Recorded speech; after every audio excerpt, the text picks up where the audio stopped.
Okay, so this section is going to be focused on the longer answer questions for part A. Now, I made a slight mistake here, and even though this one was a 6 marker, it's 2 3 markers put together. That might be the case for a few of them, but regardless, I'm still going to go through and make sure we answer all of these, okay? So, question 1 says PRR Sports is a chain of stores selling sports footwear. Each in-store stock room holds a range of footwear. Sales staff use tablet computers to communicate with staff in the in the in-store stock room to check the availability of stock. The in-store stock room has a PC that is connected to the company warehouse. Stockroom staff use the PC to access the server in the main warehouse. EPODs, so electronic point of sale devices or terminals, are used by sales staff to complete sales and process customer payments. Stock is ordered automatically to maintain appropriate stock levels within the store. EPOS terminals provide an automated system for providing customer sales. Now, after all of that, the only question they want us to answer is describe how the sales data is used to update the stock control system. They have given us quite a bit of information in this question here, and I'm assuming it's going to lead into the second question as well, which I haven't read properly. So, how do we start this one? Because it's a describe question, step by step would be good. Someone says, describe how you get ready for school in the morning. You're going to say, I wake up, have a shower, brush my teeth, have breakfast, brush my teeth, leave, right, whatever the case is. So, you describe the steps. So, describe how the sales data is used to update the stock control system. And with this one, because I know it's an automated stock control system, so the user doesn't have to actually order the stock, it's ordered by itself. So I would say along the lines of, okay, so the person on the till or the EPOS, so EPOS user logs in, you don't even have to add this much, logs in and completes and carries out a sale. The item is scanned, and once the sale has completed or finished, the stock the stock levels are, oh gosh, the stock levels are updated with, let's say, -1. And the reason I say this, imagine you had 100 pairs of Air Force One trainers. Someone comes in and buys one Air Force trainer, that's going to have a -1 stock level for the Air Force One. This keeps repeating until a certain number is hit. So stock level is updated to -1. This process keeps repeating until the predefined number is reached. Once this happens, the stock control system makes an order automatically in order to keep the stock levels above the predefined value. So if we're saying the store in Bromley, for example, should always have 100 Air Force One trainers, the store in Lewisham should always have 100. As soon as it hits, let's say, 99, they're going to order some trainers straight away just to make sure that it keeps up with the amount that was predefined, the amount that was put into the system by the person who designed the system. Next question says, explain one impact on PRR Sports of using an automated stock control system. Now, there are a lot of things, good and bad, that we can list for this. So it just says explain one. The one I can think of straight away is that they would save money. So save money. This would come from having to hire less staff. I'm just gonna read these out. Having to hire less staff to do stock control actions, let's say, because when you think about it, right? Imagine you're a big store like Sainsbury's, like the big Sainsbury's that we have. When you have to order stuff as a Sainsbury's store, you're typically going to have one person constantly counting and checking stock and constantly on a computer or a tablet or even a mobile phone ordering stock. That's not necessary when you have an automated stock control, because what that means is that whenever something falls below a certain point, the manager can simply get a notification on their phone or tablet saying the system wants to order 100 packets of plantain chips or 100 packets of crisps, right? Rather than the manager going to count the individual packets of crisps to see how many there are. You know what I am going to do for this is, rather than writing my own answers, I'm just going to pick on the exam board's answers, go over those with you, try and explain in as much detail as to why that's a good or a decent answer, and take it from there. This is taking way too long. So for this question here, I've answered that one already. Let me go to the next one, which was, okay, let me give you a few more options for this, which are on the exam board's answer sheet. So when I look at this, it says reduce chance of data input errors. So ensures that stock details are correct, stock availability is maintained, don't run out of stock essentially. So these are the answers that the examiner is looking for. Now you don't have to write it exactly like this. What you should try and do is try and tailor your questions around these speaking points. So one impact is that they will reduce the chance of data input errors by people not having to enter details. So what if you're a manager, you counted crisps, so you know you have the blue one, the red, green, and I think yellow or something like that, right? You've counted the red ones as 101. That's needed. You've counted the blue one as needing 1001, and you get that number mixed up. Any numbers can be mixed up, right? I could type the wrong number in any field, and rather than ordering the one I need, I order the wrong color, the wrong flavor, whatever the case is, right? Ensures that stock details are correct as well. More or less the same thing. When I go to order something, it has to be the right thing. Now, the automated stock control system will have a list of every single item that that store sells. And it's going to be very unusual that the computer gets it wrong, unless there's a bug or an error in the system. It's very unusual because the computer knows that the blue Walker's crisps would have a specific barcode linked to that one. So when that one is running low, it knows what to order. Stock availability is maintained. Don't run out of stock. Again, having a human do this every single day for a big store like Sainsbury's, this is an everyday thing that needs to be done, right? Not necessary.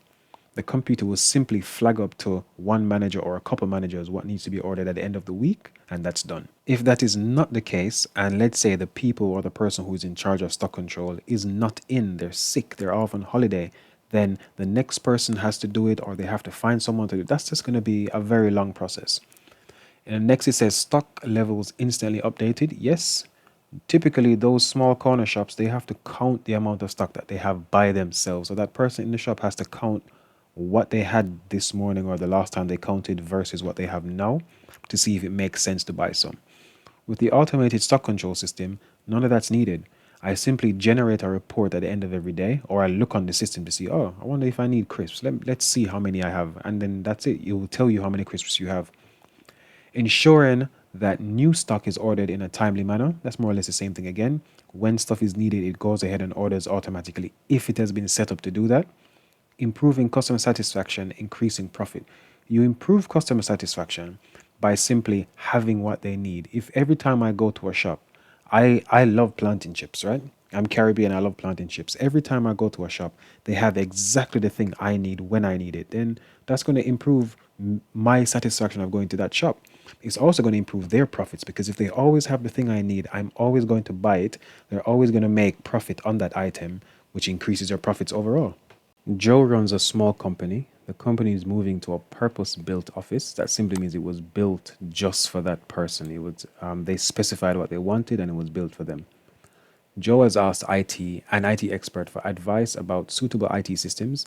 The IT expert has proposed several alternative solutions. One solution is to set up a local area network, a LAN, that will provide wired connection for 5 PCs, a file server, a backup server, two networked printers. This just means printers connected to the network so anyone in the school or office can print to it. This is typically what we find in schools. Secure internet access, wireless access for laptops and other mobile devices. A network operating system will be installed on the file server. One role of a network operating system is to manage security. Describe two other roles of a network operating system. I don't want people to get too held up on the fact that it says a network operating system because essentially all operating systems operate in a similar way, whether it's network, gaming operating system like the ones they have on the Xbox or PlayStation, they all do more or less the same thing. They manage the resources of the system. So let's just think about some of the resources that we can manage. Oh, let's jump over to the answers. I keep forgetting about this. Let's see what they have. They have networking, manages communication protocols within the network and externally. So again, if devices in the network need to speak to each other, they need to have an internal means to communicate. So there are certain protocols, and again, protocols are the rules by which devices are managed. So it allows for communication. So you're speaking in English, you meet someone in France, you guys need to have a common ground as to how to communicate. I'm using an Android phone with WhatsApp. You're using an iPhone with WhatsApp. We need to be able to communicate regardless of the phone we have. So we have to follow the protocol. And the silly joke I always give my class is that in those American films where you have an FBI agent, they always say we have to follow the protocols. We have to follow the rules that have been put in place to govern and control data transmission, yep, as well as managing and maintaining the network using utility programs. That's fine. So that's the networking answer that they have there. Next, we have memory management. This is, again, these are things present in all operating systems, especially ones with a network connection for networking. Memory management, standard for everything. Every computer is going to have some form of memory, and the memory needs to be managed. So this is always a good one to remember. Allocate space stroke memory to files stroke programs or clipboard items that are running or open. So when I open my Grand Theft Auto 5 on my PC, I've got 16 gigabytes of RAM. Grand Theft Auto 5 needs about 8 gigabytes of RAM. It's going to allocate 8 gigabytes to GTA 5, to Grand Theft Auto 5. If I copy something from a Word document, it is saved to the clipboard.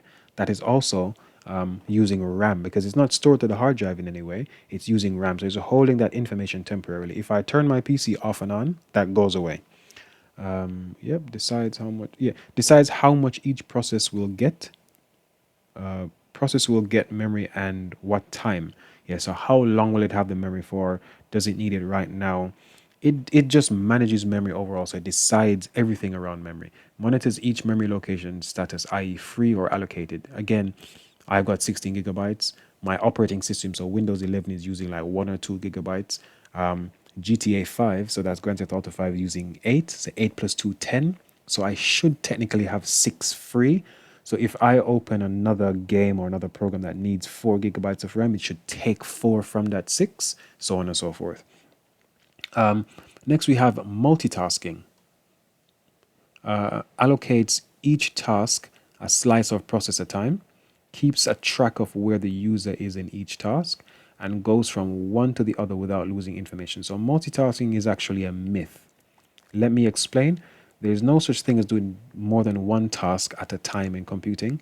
What it is, it switches between the tasks so quickly that our silly human brain and eyes, well, not silly, but our slow human brain and eyes cannot actually keep up, right? So even the screen that you're probably watching this on is probably something like 60 hertz or 60 frames per second. It's constantly flashing on and off. But because our eyes are so slow, it sees it as one constant image because it's moving very, very, very fast.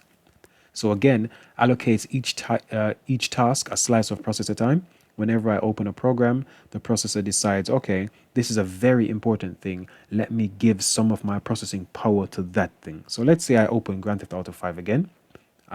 It needs 2.2 gigahertz. It needs 4 cores of my 8, so on and so forth, right? It's just going to take what it needs from the processor.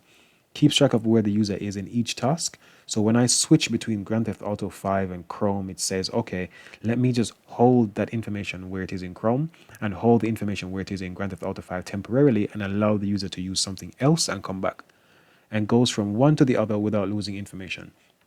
If every time you switch between, let's say, Chrome here and a Microsoft Word document, you lost everything in your Word document, or Chrome refreshed the web page, losing all your information, then that wouldn't be very good, right?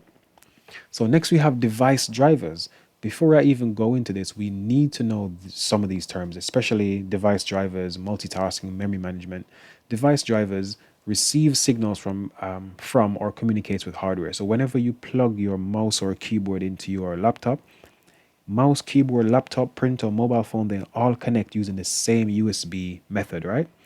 However, the computer knows what device should do what. And I've done this before. When I plug a mouse in, hopefully you can see my mouse click here. I can right click and I can select stuff from a menu. This is my mouse moving around. When I plug my keyboard in, it has a completely different set of actions. I can press the start button and this will come up. When I press the start button, I can scroll through with my my keypad, so on and so forth, right? So this is how the hardware communicates with the computer. translate signals to software, operating system, and applications, can understand when a signal is received from hardware. Hardware OS is held by a buffer instruction put into a queue until resources available. Okay, this is a bit much in terms of the details necessary, in my opinion, but this is from the exam board. The way I would mention device drivers is simply describe what they are. So device drivers is simply a program or a method for the operating system to allow the computer, the physical computer, laptop or desktop, to communicate with devices that are plugged in. For example, the mouse and keyboard using the same USB port, right? Whenever the mouse is plugged in, the PC knows that the mouse has a pointer, right click, left click. Whenever a keyboard is plugged in, the computer knows that it has, I'm going to say, roughly 100 keys, and so on and so forth. Now, when a signal is received, it is held in a buffer. All this means it is held in some memory somewhere.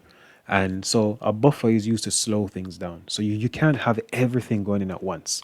So when I press A, B, C, D, E, F, if the computer waited, collected all of that, and just put all of it on screen, or tried to put all of it on screen at once, it wouldn't work properly. So they put it through a buffer. So I press A, it holds it and puts it on screen. Then I press B, holds it, puts it on screen, so on and so forth. Instruction put into a queue until resources are available. I'm sure there are times when you've been using your computer, you've been typing something on screen and you just haven't seen it pop up. Again, that's a purpose of a buffer. It is being held somewhere in memory until the processor can actually get to it to do what it needs to do. So that's what that means. See if there's any more. I don't think so. No, that's another. Hardeep is a designer for a small engineering company that produces specialized machine parts. He visits clients to discuss their requirements and to show them his designs. He usually travels by train to visit clients. When traveling by train, Hardeep uses a laptop to work on his designs. He uses the mobile data connection on his phone to connect to the company's VPN. Hardeep uses specialist software to design the machine parts for clients. The company is considering upgrading the software. The software upgrade will be expensive to purchase. Discuss the factors other than cost, so we cannot speak about price, that the company should consider before upgrading to the new software. A discussion back and forth. Yes, no, good, bad. The reasons to do it, the reasons not to do it. 8 marks, I would say maybe 4 points each way. All right, so let's look at what the examiners have. And again, remember, this is a discussion. You should be going back and forth on your points. Discussion. So we need to look at user experience, so the needs. Will the upgrade, so you're going to ask yourself, will the upgrade require additional training for users? So if it's going to be an expensive upgrade, and then after upgrading, my company has to spend a good 3, 4, 5 weeks training people on how to use the new software, maybe not the best idea in the world, because that's going to mean downtime for the company. Only a few people will be as experienced as they need to be. The others would be in training. They're losing more money. So upgrading is not always a good idea. I'm just going to focus on the main points and explain why I think so. You guys can always just look at the answers that are here. Incorporate the same functionality as a minimum. Yes, that's a very good one. So let's say I am using Microsoft Word 2019 or 2021, I believe. If I were on Microsoft Word 2007, which is the one I really remember using, if I was on 2007, if upgrading to 2021 would mean that I lose some of my functionality, so I lose the ability to be able to export as a PDF. I lose the ability to be able to share my document with someone over an email because for whatever reason, then maybe upgrading would not be a good idea. The features of the new software should, as a bare minimum, excuse me, as a bare minimum, have all the same features of the current software and more. It shouldn't be having less features, okay? So if it doesn't have those features incorporated, it's not a worthwhile upgrade. What's the point in upgrading from an iPhone 6 to an iPhone, I think 13 or something like that, if the camera is going to be worse, if I cannot text people, if I cannot WhatsApp people, if I cannot use iMessage or iCloud, not worth it. Next, we have incorporate the same accessibility features, similar to the previous point, but the particular needs of individuals in the organization may have to be considered. So, again, let's stick with Microsoft Word, I think I said. Upgrading to 2021 means that the person who has sight issues or hearing issues, let's stick to hearing. Yeah, let's stick to hearing. The person who has sight or hearing issues might not be able to use this software anymore. So if you have hearing issues, if you're having a screen reader, for example, someone sends you a really long document and you want to read it quickly, um, you won't be able to hear anything because they've removed that feature as well. So accessibility features must be there. If you're someone with issues with seeing and maybe having a high contrast screen or high contrast workflow is going to help you. If Microsoft Word 2021 removes the feature for high contrast work, then maybe it's not the best thing. And again, high contrast is a good accessibility feature for people with some sight issues, because what it does, it would have like black background and yellow text, so it's very contrasty, so it's very easy to make out the text from the background and easy to read. Next, we have specification. Will the upgrade be off the shelf or bespoke? Off the shelf meaning they can just go and buy it in a shop. It's anyone can grab it. It's not really specific to their needs. Bespoke typically means it's been designed specifically for that company. This will depend largely on the current software. If the software is bespoke, the organization will be able to incorporate features best suited to their specific needs. Again, as they offer designs for specialized machine parts, they are likely to need the flexibility of bespoke software. So again, the specs. We have to look at the specs. Is it off the shelf? Is it bespoke? Is it specific? Or do I just go and buy Microsoft Excel when I want to do Excel spreadsheets? Or do I need Microsoft to make me my own specific one because my company does things in a very specific way that Excel is going to take me much longer to do, right? Next, we have compatibility. Will the upgrade be compatible with current operating system and current hardware used by the organization? So there may be computers of different specification, ages in use, and the operating systems may vary. They must ensure that the software will work on all. Otherwise, they're going to have to consider the implications of replacing, upgrading those where the operating system is not compatible. Simply put, if it doesn't work with what I currently have, it's going to cost me more money to do this upgrade even further. Imagine the software itself costs £1,000. And then on top of that, because you have new software, you have new specs, you have to then buy a new computer that costs £1,000 as well. This is something that a lot of people are seeing with Windows 11. Windows 11 has this weird thing where you need to have a TPM chip, and a lot of computers don't have this chip. And because they don't have the chip, companies and people who bought computers recently have to now consider buying a new computer or having that chip installed, because it's going to cost them more either way. Current hardware. There may be computers of different specification and ages in use. It is likely that there's a mix of PCs and laptops used by designers, and the software must be compatible. If the software is not compatible with laptops, then designers will probably have problems when visiting clients. Yes, because you turn up to someone's business office or house to say, okay, let me show you my designs. You click something to open and it says you don't have enough RAM, you don't have enough storage, your processor is not fast enough. Then that's going to be egg on your face, because you've driven or traveled all this way to show a design that you actually cannot show. Okay, what's this? Visiting clients. Previous versions of application software backward compatible. That's a very important one. I can open Microsoft Word documents from the 1990s because Microsoft Word 2021 is backward compatible. I can open older stuff. So the new version of Microsoft Word uses what's known as DOCX, so DocX format, right? The previous versions of Microsoft, I believe pre 2007, uses doc, simply DOC. So that's all that means. If your new software is not able to open the older stuff, then you potentially, as a business that has people's details, payment methods, you're going to lose a lot of information, right? Implementation is quite big as well. So the amount of downtime, the organization will need to minimize the amount of downtime caused by the changeover. What that means, downtime, is that when the system is being upgraded, I'm sure you guys have had a system at home where once it's installing an update, you really can't do anything. On your PlayStation, your Xbox, your PC, you have to just sit there and wait for it to finish. And when it finishes, then you can do stuff. Timing. This can be crucial as designers visiting clients are likely to need to use the software to demonstrate designs. The timing should be when the software is is least likely to be in use, so overnight. Don't do upgrades when everyone is at work. Don't do upgrades when everyone is at school or when people need to use your system. That's essentially what this is saying.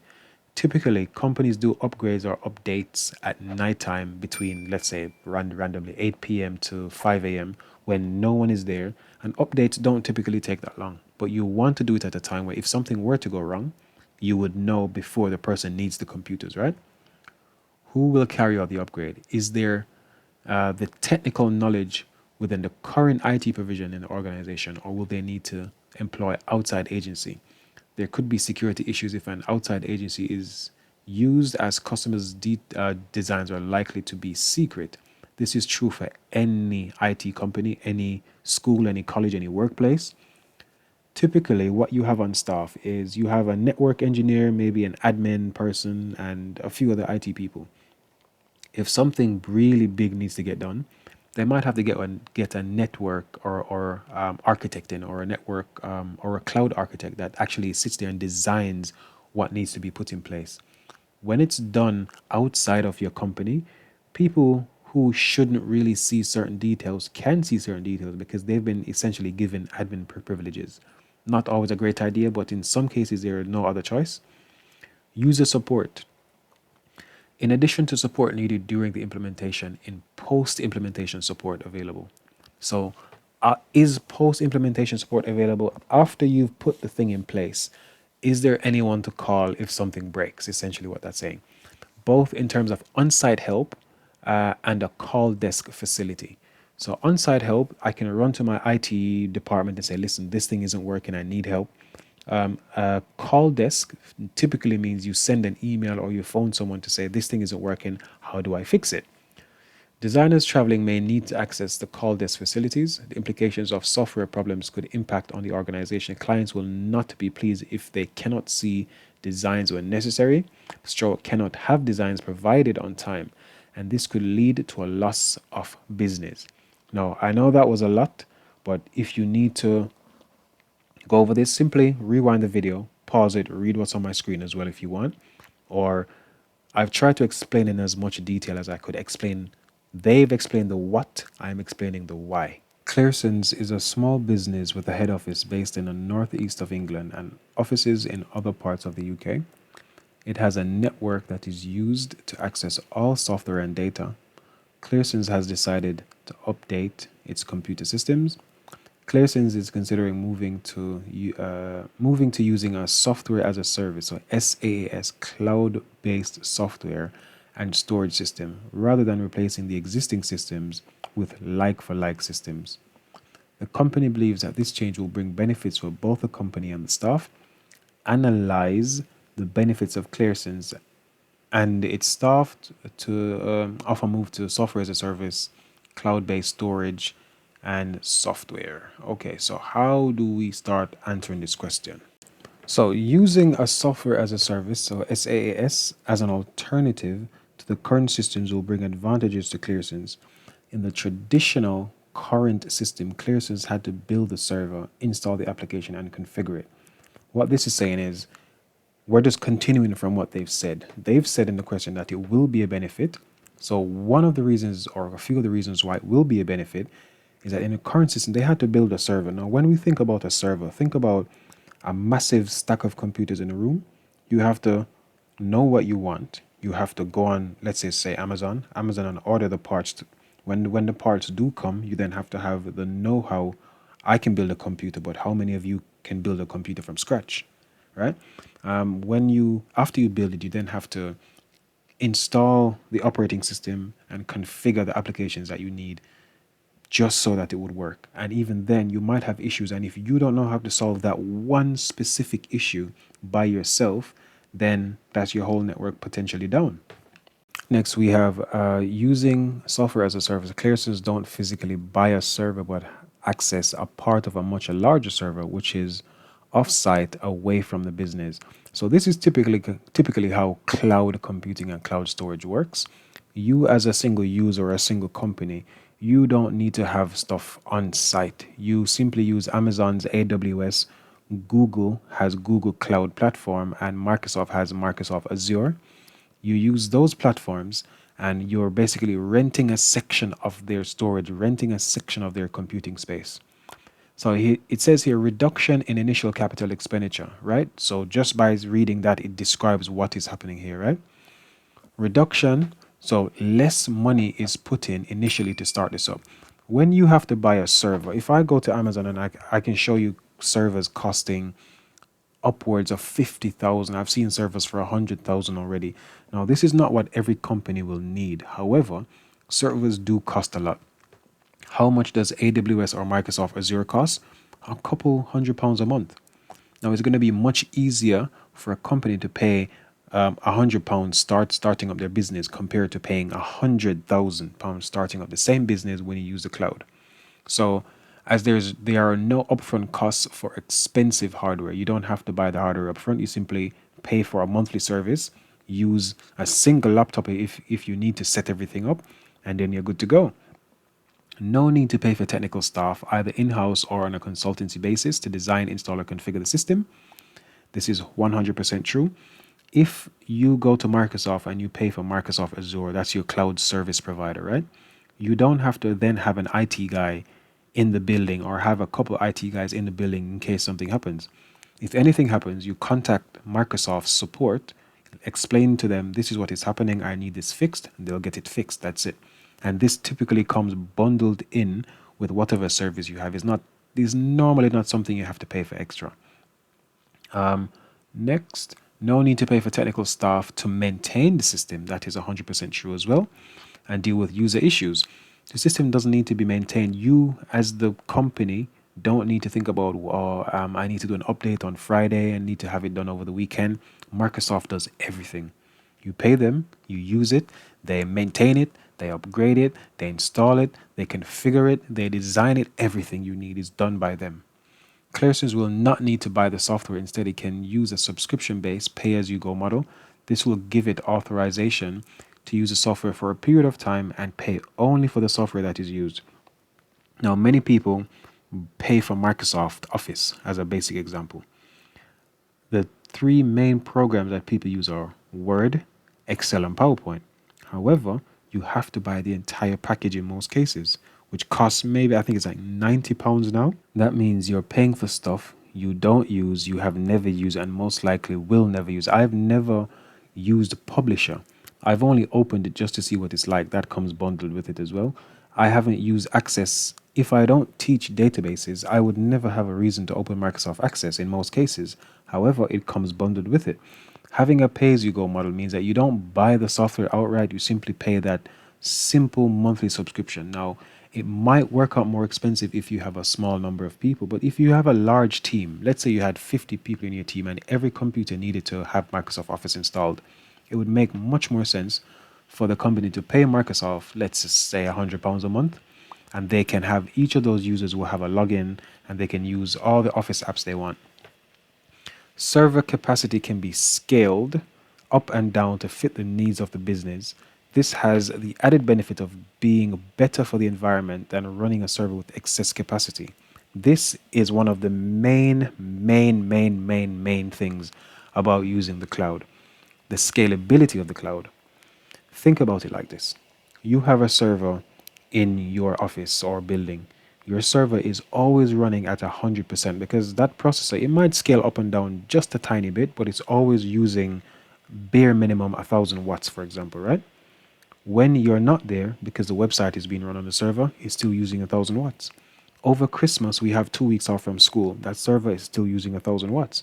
If we had a cloud platform, a cloud system like Microsoft Azure again, when no one is in the office and Microsoft says, okay, well, everyone's signed out.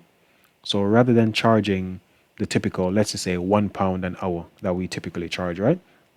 We can drop that down to 10p because the only thing being used by this company right now is having the website up. Nothing else is being used. Now, let's say next week, Friday, the Friday before Christmas, right? People decide, oh, we need to buy a lot of stuff and the website usage ramps up and people are staying at work later because they're trying to get orders fulfilled. That usage is going to shoot through the roof. And maybe the 1000 watts that you're using on your own server, this might get to, let's say, £100 a day, but that's still going to be way cheaper electric wise, and it's going to be better on the environment because when you're not using something, it's turned off. When you're not using something, Microsoft doesn't need to have it running at the maximum capacity, the maximum speed all the time. Clearson's can become more competitive as it has access to up-to-date technology without having to make huge investments. That's true. Having cloud is a standard now for any company, in my opinion. When starting up a company, which company does not need to store stuff? Which company does not need to have stuff processed? Even a simple corner shop, it makes sense to have all your receipts backed up so that when the taxman comes and you need to provide those receipts, rather than sifting through months and months of paper, you simply say, here are all the receipts I've had in the last 1 year. Software as a service will give Clearson's robust disaster recovery, which would otherwise be unlikely due to lack of finance and expertise. When you have a server in your office that you have built, designed, managed, whatever the case is, if something were to happen to that server, you have to do some ridiculous disaster recovery. You have to have hard drives in a different building. You have to make sure that the hard drives are safe. Whereas with a cloud, whatever you put on Microsoft's cloud is backed up on the cloud, number one. It's also it's backed up in the cloud in multiple locations. So it's backed up in London, for example. Then there's also a backup sent to Scotland, and there's also one sent to Edinburgh. So just in case the building in London burns to the ground, right, you can still have your stuff restored. If my school were to burn down right now, I would lose nothing other than maybe the few stuff I have in my on my desk, because all my work personally, and I've been pushing this very heavily, all the work I have is stored on Microsoft OneDrive. I use Microsoft Teams very heavily. Over lockdown, many teachers weren't able to go into work, so we were teaching online. So as a result of that, it made disaster recovery very easy. If I accidentally deleted something from my OneDrive, I could simply go back and recover it because I have backups of everything. The same with the cloud. The cloud is just a wonderful place for disaster recovery. They have additional benefits here. I'm going to quickly try and get through these. The suppliers will take care of software updates for the. I think I did mention that. Ensures that the software is up to date. I did mention that. Security updates are included. Yes, yes, yes. This is a big thing. Any network system needs to have very good, robust, strong, durable, hefty security.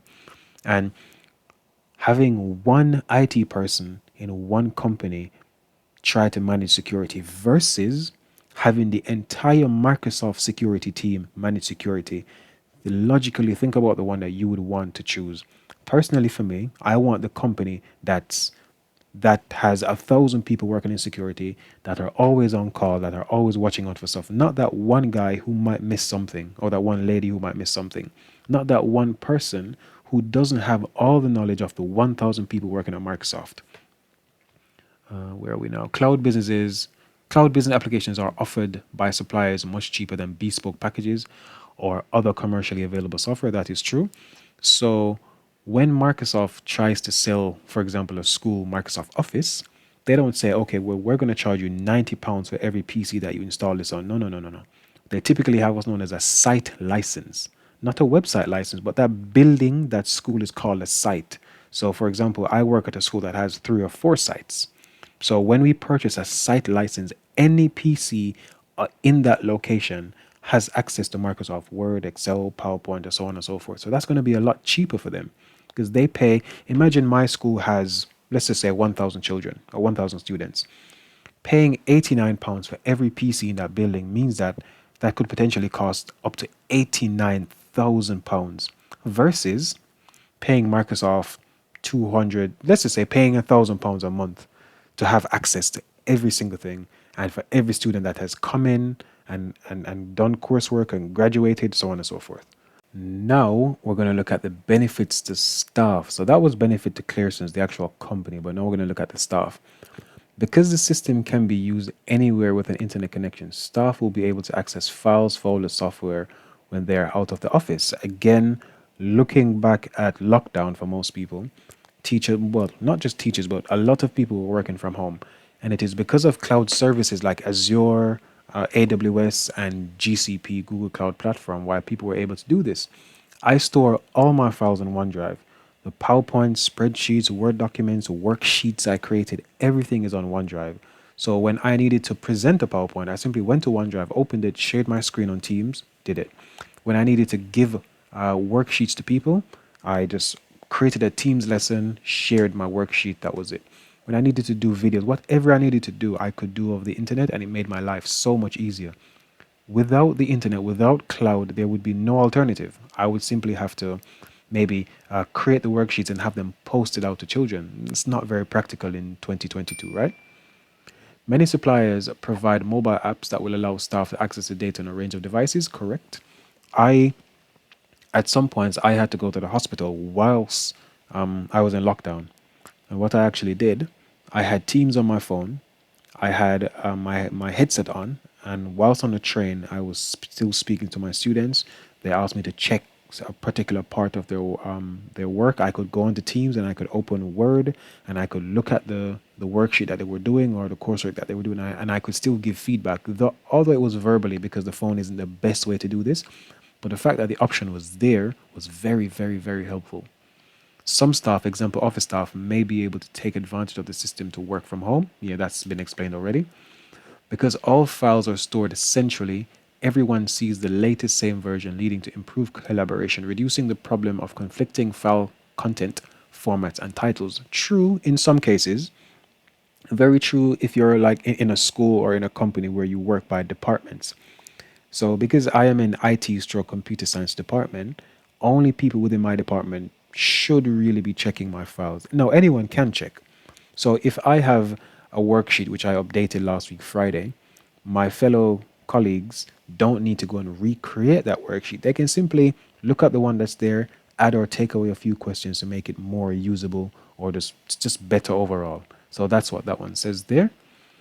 Reduces the implication security risk of lost or stolen laptops and other mobile devices. Data stored on the cloud is automatically backed up and therefore instantly retrievable. If you lose your phone, it is irrelevant. I mean, you'll be very upset if I lost my phone. I'd be very upset. However, because I know every single thing I have is backed up to Google Drive, I simply buy a new phone or get my insurance to send me a new phone, log in, and my text messages, my WhatsApp, my videos, my pictures, my even my Wi-Fi settings get downloaded to my phone again. So I don't have to do anything extra. Where was I? Suppliers offer a remote wipe system to remove sensitive data from devices. This is true. So on my Android phone, I can actually locate, wipe my phone, send an emergency text message, send an emergency phone call, whatever the case is. Improved security arises from the reduction in the need to send files via external methods such as email. Very true. In most schools and businesses, people don't really send emails anymore with the actual file. What the email would say is, please check on the shared area, so the shared computer science and IT folder, for example, file number 1, Internet of Things. So the person can go and simply check in that location. I can also share that file with others so that they see it pop up in their notification area and they can click on the file and open it directly from OneDrive or SharePoint, I believe it's called. Seaborn Community Center has a main office and meeting rooms used by members of the community for a wide variety of activities. There is a local area network, so a LAN, serving all areas of the center. There is a mix of both PCs and laptop computers, and they are all connected to the LAN using Ethernet cables. So not internet cables, as people say, but Ethernet cables. The computers vary in age and specification, many having been donated by members over the years.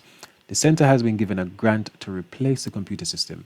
It is considering replacing the system with wireless-enabled laptops, simply wireless laptops. Rather than having the cables, they want to just have laptops and use Wi-Fi instead. In my opinion, a lot better for some things. Analyze implications of replacing the existing computers with wireless-enabled laptops. So analyze and implications. Implications back and forth, good and bad, good and bad. Analyze, you typically have to say, why is it good or why is it bad? Okay, so that's what an analysis typically is. So let's jump into this part. Let's look at the answer sheet. This is the last question, by the way, so let's get this finished quickly. So wired versus wireless. Wired networks provide a more secure connection. That is true because wired connections, in order to hack that network, you have to find that physical cable, cut that cable, tap that cable, and then that's how you can get the information. Whereas a wireless, once you can see the Wi-Fi name, you can hack it. That's typically how it works. Now, with enough knowledge and enough computing power, you can hack it. Wired connections give agency full control of who can access the network. Yes, that is very true. Only if it's purely wired, you have to get into the company or the community center and be able to plug in a device to be able to access the network. Otherwise, there's no way for you to access it, right? As the admin officers will be dealing with a great deal of personal sensitive data, this is of paramount importance. We will need to increase the security if move to wireless. Okay, yes, that's true. So if they move to wireless, they would need to beef up security. They would need to make sure passwords are very, very, very, very, very secure. They would need to make sure that passwords get changed ever so often randomly. They might need to make sure that people have a user account before they can have a password. So a username is associated with the password so that if something were to happen on the network, we know exactly where it's coming from because that person would have to be logged in. Wired connections are generally more reliable, faster than wireless connections are subject to interference from a variety of sources. That is very true. If you were to use your wired, so let's say your Ethernet cable, so a Cat6e, I believe goes up to 1 gigabits per second, versus your laptop or Wi-Fi card in your phone, typically the wired connection is going to be faster because here in the UK we have a lot of buildings made from brick, concrete. A lot of people have glass in their house. All these things affect the performance of wireless, and not everyone is going to be sitting right next to their internet, their router. Sorry, so quite a few factors will affect it. Whereas a wired connection typically only starts to degrade or get bad after 100 meters, if it's Ethernet anyway. Range is generally not an issue with wired connections, which may be able to be placed further away from the server than wireless machines. Yes, as I've mentioned, wired, which is the Ethernet, typically only starts to get bad after 100 meters. Now, that's quite a long distance. Usain Bolt runs 100 meters in like 9 seconds. Most people run that same time in 12 seconds. So imagine running for 12 seconds flat out. That's how far your Ethernet cables will go. Whereas a Wi-Fi or wireless cable, sorry, not wireless cable, but Wi-Fi or wireless, it typically is about 30-ish meters, depending on if there's no other interference, which is never going to be the case. Walls will degrade the signal, concrete, wood, not so much wood, but wood can do as well.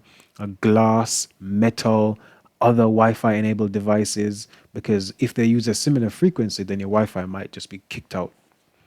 Let's see what they have next. Positioning PCs is currently restricted by a wired connection. So the PCs that are currently there, they have to stay in that same location because they're connected via Ethernet. They cannot move. Laptops, users will have more flexibility to move around within the office, or they can rearrange the office. So with my laptop, my workplace gives me a laptop. When I'm teaching downstairs, I go downstairs. If I'm teaching upstairs, I go there. I go left. I can take it anywhere because Wi-Fi is all around the building. It's very, very, very, very, very flexible, very handy, but not the best thing for some people. We can take laptops around the building, disposal of all PCs. That could cost as well. That's an environmental issue as well. Disposing of all PCs. You can't just take PCs outside and bin them. They typically have hard drives in them which have people's personal details, and binning something with all your personal details, or your customer's personal details, is a very bad idea. Right? Someone could say, "Oh, look, a new computer. Pick it up, take it home, open it up, take the hard drive out, and they have all the details on that person." Users may not like using laptops. Ergonomics should be considered. Laptops are typically smaller screens, smaller keyboards, smaller touchpads. I don't like using a touchpad personally. I prefer my mouse being an actual mouse. With a PC, have more choice in terms of hardware, larger screens, different types of keyboards, ergonomic. I just mentioned this. Cost is also a factor. We'll have to work within the budget provided by the grant, and will need to consider initial cost of purchasing the hardware. New laptops, spec for spec laptops, are more expensive than PCs. So over lockdown, I managed to build a couple PCs for a couple people. Very expensive because graphics cards have gone up so much. Typically, that's not the case. If I want to build a if I want to build a PC, it is in most cases cheaper than building a laptop with the same specs. Laptops with the same specs are found to be bare minimum 50% more. So let's say I wanted to build a PC that cost £1,000. A laptop that has more or less the same spec or a similar spec will cost £1,500 to £2,000. So a spec for spec simply means the same kind of components on the inside. Laptops are more expensive all the time.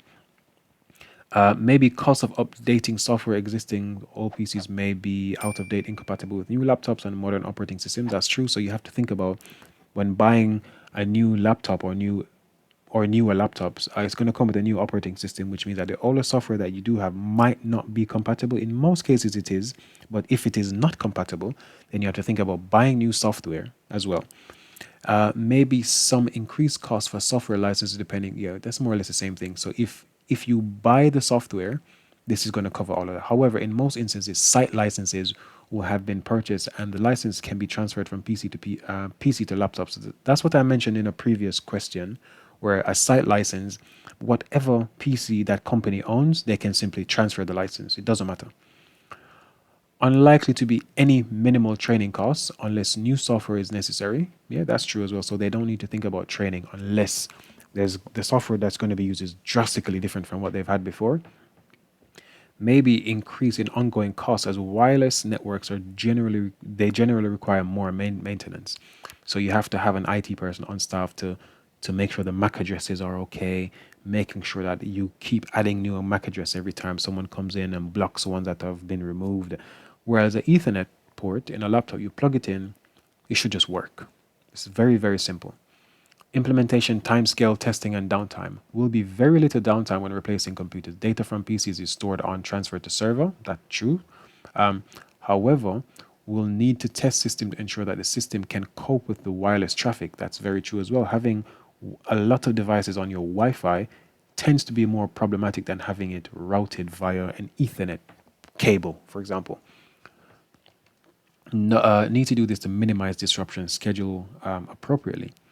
Changes stroke extension to network in the future. Moving to a wireless provide the agency with more flexibility in the future if there is any increased need for computers. That's very true as well. Wires typically do limit you to the amount that you can plug in. Most switches can say, a switch is again a network device used internally to connect devices inside a network. Typically, a normal company, small size, roughly 24 ports, whereas you can get routers that have, I'm going to say, hundreds of Wi-Fi devices can actually connect to it. We have security. Portability of laptops will lead to need for increased security measures, both physical and software. Very, very true. The fact that you have Wi-Fi, you should have some form of anti-malware software, because if someone can see the Wi-Fi, they can hack it. Physical cable is harder to hack because you have to be right next to the cable, able to touch it. Who will be responsible for the laptops? That's a question to ask as well. What happens at the end of the day when office is unoccupied? Will laptops be locked away? That's another thing to answer, because the desktop PCs, they're plugged in, they're probably chained to a desk, plugged in. No one is really going to try and steal those, let's say. Need to review setup of security policy. All right, so, oh, is there more? I don't think there's any more. This is the last question. So when we look at this question, we simply look at the implications of pros and cons. Let's go back to the question again. The implications of pros and cons of replacing wireless laptops from wired computers. So essentially, wireless versus wired, and you go back and forth, analyzing the good and the bad, the good and the bad. Okay, so hopefully this was helpful to you guys. I'm trying to do it this way because it is so much quicker. This video is already over 40 minutes and I'm reading from here. If I had to type all these answers myself, it would take a very, very long time. And because I want to get through as much content as possible, I'm going to keep trying this method. What I might do in the next one is do only one question per time, because having a 40-minute video, in my opinion, is way too long. So in the next video, more than likely will just be one single question. A short answer question, I'll do a couple of those again, then a couple long answer questions, and I'll keep going back and forth.